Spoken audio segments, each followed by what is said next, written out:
Pessoal, agora eu vou dar para vocês uma orientação muito importante com relação à parte de pontuação, como pontuar de maneira adequada. E já viu que hora você vai escrever e fica em dúvida com relação a, eita, eu coloco ou não coloco essa vírgula depois do travessão ou depois do parênteses. Então é muito importante para o momento em que você for escrever e também para julgar o item. Vou resolver agora uma questãozinha com vocês para a gente avaliar de maneira prática como o examinador pergunta e você já automaticamente pega essa informação e joga para a sua produção de texto. Aí olha só, ele falou o seguinte, que na linha 37 é obrigatório o emprego da vírgula após o travessão. Então, é essa vírgula aqui depois do travessão. Qual é a dica que eu dou? Quando eu tenho travessão, travessão, significa que aí existe alguma ideia intercalada. Eu tenho essa ideia nuclear, que foi intercalada por travessão abriu e travessão, travessão abriu e travessão fechou. Nós sempre vamos pensar o seguinte, acompanhe meu pensamento. Nós sempre vamos pensar o seguinte, se isso aqui que está intercalado não existisse, ao emendar o que está lá fora, a vírgula existiria? Porque a nossa preocupação é avaliar se teria ou não uma vírgula depois do travessão ou do parênteses. Então, a melhor estratégia é jogar fora o que está intercalado, emenda o que restou e vejo se essa vírgula pelo meio do caminho seria facultativa, obrigatória ou se não poderia aparecer.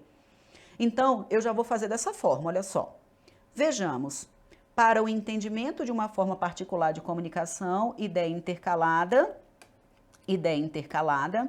eu já vou de maneira muito prática, porque eu aconselho que você faça isso na hora da prova, o que está intercalado você nem lê, joga fora, joga fora, joga fora, sofra menos, meu povo. E emende o que está lá fora. Veja que aqui nós vamos ter, para o entendimento de uma forma particular de comunicação, o estudioso deve reconstruir alguma coisa.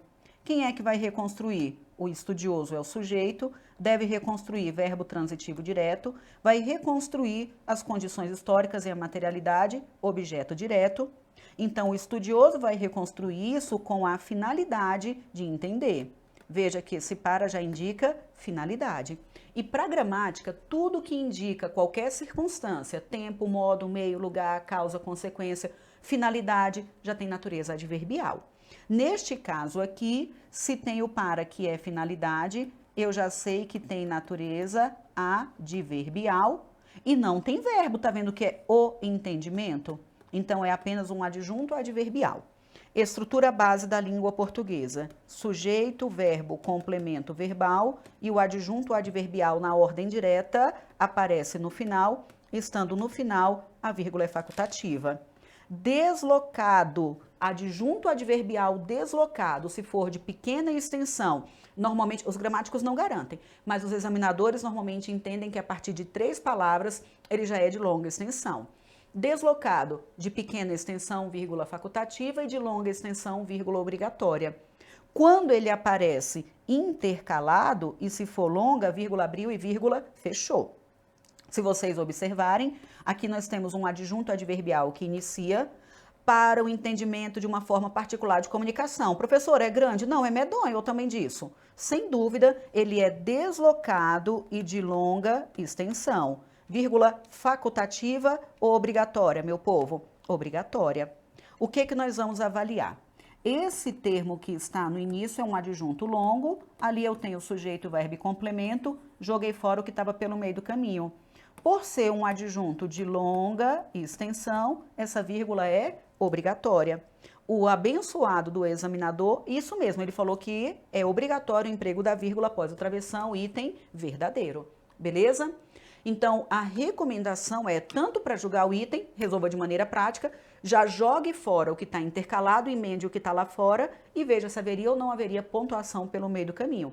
Quando você for escrever, o recurso é o mesmo, mas eu aconselho que na hora da escrita você evite esse tipo de estrutura, porque o melhor para colaborar, garantir não, mas para colaborar para a clareza do seu texto é período curto, evitando longas intercalações. Tudo bem?